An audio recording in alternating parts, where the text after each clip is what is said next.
Hey guys, so first off, Happy New Year. This is my first long form video of 2024 and I feel like it's going to be a great year. For as long as I've had the channel, I have never discussed why I actually went vegan. I guess I was waiting for the right time, and at one point in my life I just kind of felt like I didn't owe an explanation as to why I went vegan, but I think it's a very important conversation to have, especially if you live a vegan lifestyle, right? Because it means something. It's more than just a diet. I want you guys to get to know me better and understand why I eat the way I eat or live the lifestyle. Maybe get more familiar with who I am as a person. And I've gotten this question a lot in the past, and I still get that question a lot now. So let's hop into it. So I didn't go vegan overnight. My journey into veganism happened over the course of several years, and we're just going to kind of backtrack way back to 2007, and I'd say towards the end of 2007, maybe the last quarter. I'm trying to remember because it's been so long. And the first thing I let go of was red meat, and I let go of red meat for several reasons. At that time I didn't know what veganism was. I wasn't looking to go vegan. I was not vegetarian. I was not looking to go vegetarian. It was just based off of how I felt in personal experiences that were going on in my life. So the number one reason why I removed red meat was because I didn't like the way I felt. I didn't like what my body was going through or had been through. I grew up on a very high animal-based diet, high processed foods. I didn't know anything about nutrition or proper eating, proper dieting. I just ate what was in the household, or what I was grown off of, right? Like whatever my family ate, that's what I ate. And whatever was provided to me is what I ate. And it was the norm, right? Like people that I was centered around, food is very social, right? Usually you eat or consume what others or the people you love are eating and consuming, right? Friends, family, what you see on TV, yada yada. But I would say I would start with the hormonal issues that I had. I developed quite early as a child. I had my cycle start at a very early age, and I think the very first time I had bled was, I think it's second grade, third grade. I was very young, but I didn't quite start a consistent menstrual cycle. But I remember the very first time I had bled, and that was a very young age. And I also developed breast at a very young age. I would say same age, second, third grade. And I strongly believe that it was linked to poor dieting, just what I was eating and what I was consuming. And I had ovarian cyst, and then as I got older my boobs got even bigger, and I just didn't like the way I felt overall. So that's the number one reason why I decided to remove red meat out of my diet back in 2007. Second reason is I had a loved one, a very dear family member in my family, pass away from heart disease, and it was a very sad time.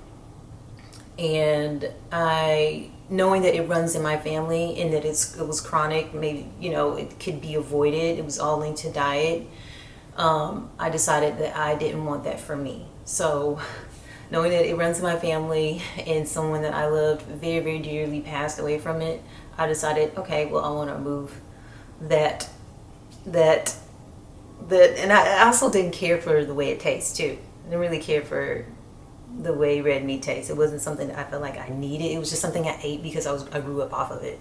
So that's another reason. But maybe I'll group that into like number one. I don't know. There's another reason. So those are number one and two. Number three is heart disease is a very, very common disease. It is the number one cause of death in the world globally. It's very common, and I just didn't want to become accustomed to eating certain things on a daily basis if I knew that it would affect my health. So that's another reason why. So that's number three. Number four, I learned that, I guess this may be linked to number three, it contains a high amount of cholesterol. which is quite unhealthy for the body. Like, again, didn't want to consume something that I didn't feel like was doing my body justice. I didn't like the way I felt off of it. I had a loved one pass. It's number one cause of disease. Contains a high amount of cholesterol, which is not really, your body naturally makes cholesterol, so it's not something that I felt like I needed. So that was another reason why I let it go. Lastly, I think the icing on the cake was when I watched this documentary called Super Size Me, and it just gave a whole lot of insight on the food industry, meat industry, fast food, and how it affects the human body, and it just kind of put me off. So that is the fifth reason why I decided to let go of red meat. And I think that's where my, I didn't like I said before, I wasn't planning on going vegan. Never thought that would be for me, honestly. Like, it was just a no, but that was like the start of it. So that was the beginning of that. All right, so after removing red meat, we're moving into 2008, and I am continuing to educate myself. I come across 2 books, and I'm going to list those here. And they gave me, they give a little bit more insight on the meat industry, on animal-based products, how they can affect the human body and whatnot. And I decided, okay, well, maybe removing poultry from my diet. You know, I don't need poultry for my diet. I mean, in my diet, it's not something that I feel like I needed, and it kind of put me off on that. So I was like, okay, well, I removed poultry from the diet and started 2009 off as a pescatarian. And I've ate pescatarian for quite a while. And for those that don't know what a pescatarian diet is basically fish and seafood. I was still eating eggs and dairy at the time. And I grew this like great enormous amount of interest in food and nutrition, and I decided, oh my gosh, I'm loving this topic. So I decided to change my major in college, and I changed my major from business management to dietetics, and I continue to educate myself on what it means to eat a proper diet. And I'm not going to get into what is the best diet or what is the best way for someone to eat, because it can vary per person. And I think that different diets work for different people, but I do strongly believe that the human body can thrive off of plants. And I think that there's a lot of benefits that come with eating more plant-based as opposed to an animal-based diet. But I'm not going to dig too deep into that topic specifically. I'm just going to stick to why I went vegan. So during that 5 years, I continued to educate myself, and like I said, I was eating pescatarian. Even then, I was like, I wasn't quite like on like during the earlier parts of me being pescatarian, I was like never, like I still wasn't thinking about going vegan. Like, it still wasn't like a thing until I'd say like maybe 2013. That's when the online vegan community began to grow, and more documentaries became more popular centered around the topic. As I began to watch other people who were living the vegan lifestyle, like just seeing their journeys and getting a lot of insight, I began to educate myself a little bit more. And there's a particular YouTuber that inspired me, and then I came across a book, and I think this book is what was the nail on the coffin for me. And it's a book called The China Study. I'll list it here. And it was very insightful, very interesting book that is science-based. It's written by a medical doctor. It's a very intensive study on meat products and how they're linked to, you know, cancer. So that was, I think, something that I honestly felt like, okay, maybe the plant-based thing won't be so bad. And I watched a documentary called Forks Over Knives, and I found that to be interesting as well. So I decided in 2014, was it 2014? Early parts of 2014, to remove fish and seafood from my diet. And I was like, well, you know, I'll go vegetarian. I think that I'll try it out, see how it is, see if I like it, if I can do it.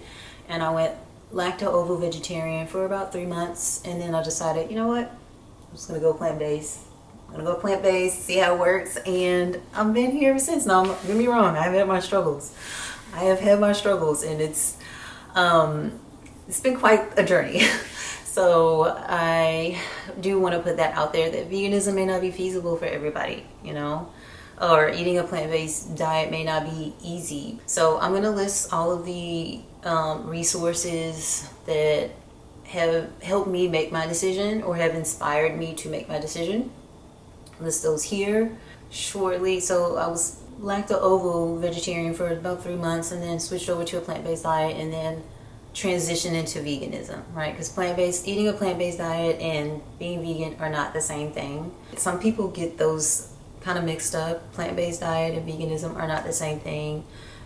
Vegans eat a plant-based diet, right? So, but being plant-based doesn't necessarily mean that you are vegan. I hope that makes sense. Even though vanity is what drew me into the lifestyle, it is not what has kept me on the lifestyle. Being vegan does have its challenges. No, I don't think it's feasible for everyone, but it is quite rewarding in itself. The more I stayed on the lifestyle, the more I was able to educate myself on what it actually means to be vegan and the impact it has on the planet. Veganism in itself is a selfless lifestyle, which I don't think most people realize. And I think that's the reason why people come to think that they are vegan, or they come over into veganism and then they fall off of it because it's centered around vanity and centered around you, when veganism it's not necessarily about you.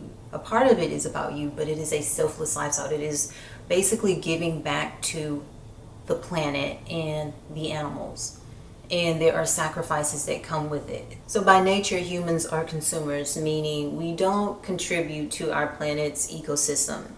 So in other words, that means that the planet can actually survive and even thrive without us being here, without humans, right? It doesn't need us in order to keep going.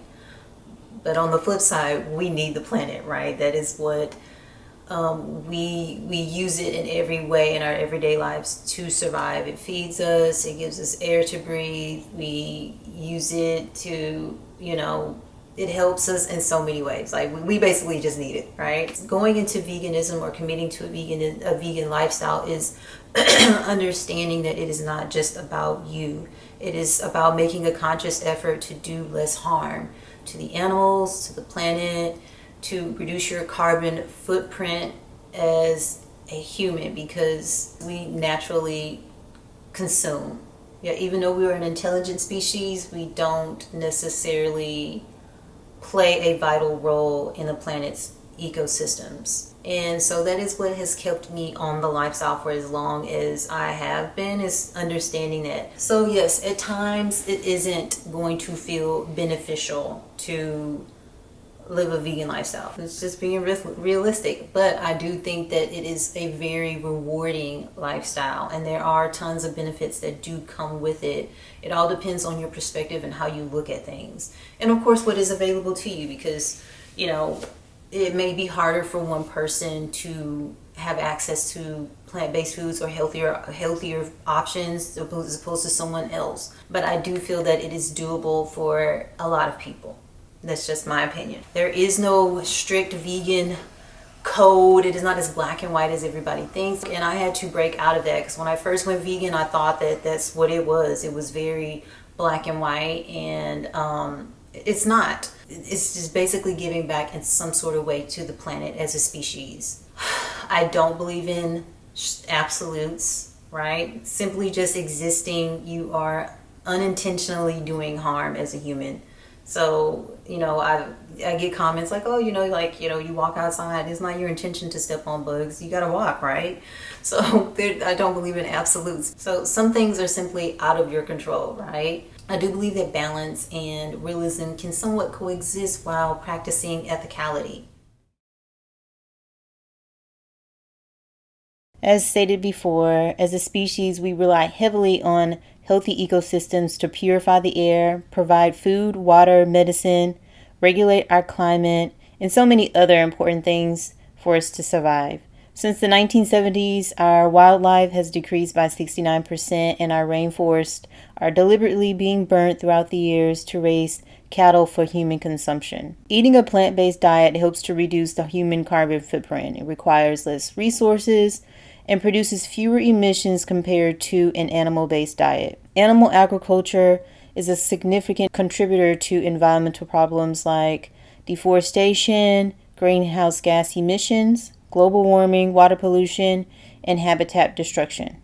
Cultivating livestock for human consumption is the leading cause of climate change and the destruction of our planet's rainforest, wildlife, and its ecosystems. Speciesism has held us to believe that we are superior beings because of our intelligence. So I believe that as humans, we are no better than the animals that fuel our ecosystems. As I mentioned before, we do not play a vital role in the planet's survival. So I think our job here is to, as humans, is to help regulate things, not necessarily continue to take, because if we continue to take and continue our way of life, we are not really necessarily helping humanity. We're kind of, in a sense, gonna destroy ourselves. I think about it like, even though I'm like terrified of roaches have an important role in our ecosystem. They are decomposers. Like, they actually have a vital role in the planet, and their role is to decompose.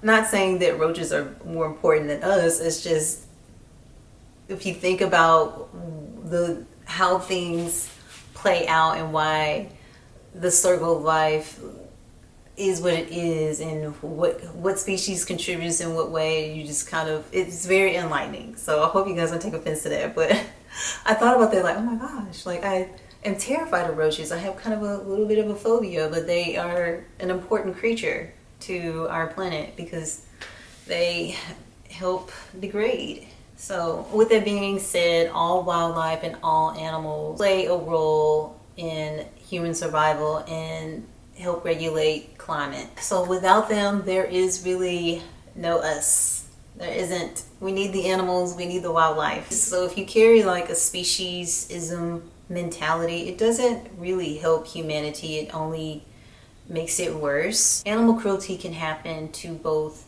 domestic and wild animals. It actually happens to both domestic and wild animals, and both of them should be treated as equal because both are important. I think the true goal when it comes to animal liberation is for the world to show and to have more empathy and compassion towards animals, and to consciously do less harm than it is necessary. Of course, if you're in a situation where your life is threatened by an animal, of course you need to take whatever proper precautions, but I think that there are a lot of unnecessary things that we do as humans to exploit and to be cruel to animals that I think could be totally avoidable. Humanity, so this is the last one. So choosing to eat more plant-based can have many positive effects on addressing world hunger and promoting food security. Eating a plant-based diet requires less resources like water, land, and energy as compared to an animal-based diet. So by decreasing the demand for animal products, we free up more crops for direct human consumption, which in turn could potentially feed a lot more people and reduce food scarcity. With that being said, with an overpopulated planet and with a growing human population, a plant-based diet long run is just a more sustainable practice. It would definitely lower the greenhouse gas emissions that are caused by cultivating livestock. Encouraging and promoting more sustainable food choices, such as a plant-based diet, could really play a huge role in combating world hunger and build a more food secure future. No, I don't expect everyone to go vegan. That is not what I'm saying. And no, I don't think that you have to go vegan in order to make a positive change or impact on the planet. I would just say my recommendation would be just to start small, right? Just swap out one regular meal with a plant-based one. Start with 3. You can do 3, right? 3 plant-based meals in replace of your regular meals throughout the week. Or just choose one day to eat plant-based out of the week, and that alone could make a huge difference on the planet. Even if one day out of the week is not doable, or choosing to swap out at least 3 meals per week, just start with one, right? Start with the bare minimum just to give back. And that alone could make a difference. Just having some more self-awareness centered around what you eat and how it impacts the planet and climate change, and holding sustainability as a priority would definitely help push us toward a better future. All right, y'all, so there is my take on why I went vegan, and I hope it kind of shines a lot of light on what veganism is, especially if you are non-vegan and you hold strong opposing views. Hope it gives a better perspective on what the lifestyle is and how it benefits the planet, and why some people may choose to go this route or commit. I don't know. However you want to look at it. But no, I'm not trying to make you go vegan. It's just having a better understanding of what it is, and then understanding kind of why I chose this. If you interact with me on any of my socials, understanding why I chose to go this route. And yeah, that's it. I hope you guys enjoyed it. I love you guys, and till I see you next video, continue to take care of yourselves. Bye.